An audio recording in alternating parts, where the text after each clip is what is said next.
Our subject was the Satyr Marsyas. He challenged Apollo to a music contest, which he inevitably lost. He was then punished by being skinned alive by the god of music himself.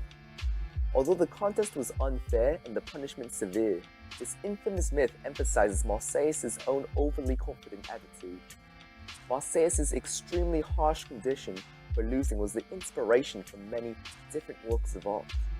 In this particular case, Formosa used the supposed expression of Marsyas' pain in order to convey his own message and inner emotions.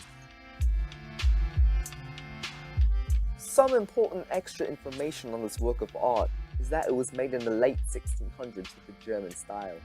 Interesting information about this work is that it was the first of its kind, especially to be displayed in the Metropolitan Museum of Art.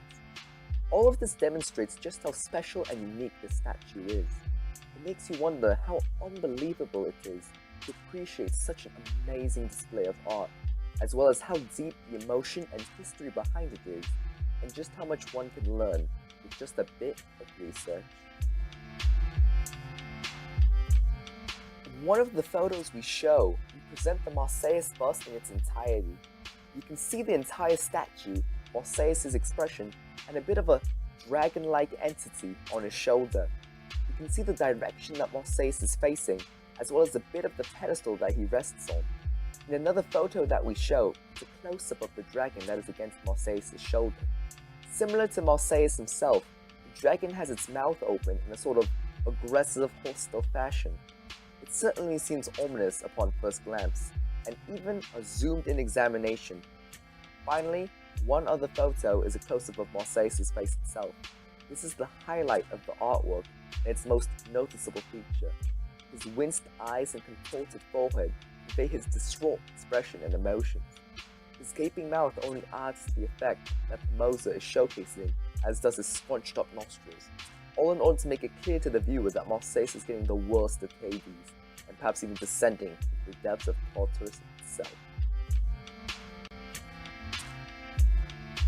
Our first reaction to the work was one of fascination. Marsyas' surprisingly realistic look of complete pain drew us in for close inspection, and we marveled at just how real he looked, and how we could almost feel what he must have had to go through. After we understood his situation more by analyzing his myth, we could feel the depths of agony all the more. That's what made this bust so special. It was the realism of the statue that really impressed both of us. Just how twisted Marsyas' face looks would make people stop and look at the work. You would want to look closer and find out what happened to him in order to get his face to that look of horrific experience. That is what made us start to look at it. We were genuinely curious to find out what had happened to the man with intense cry of desperation.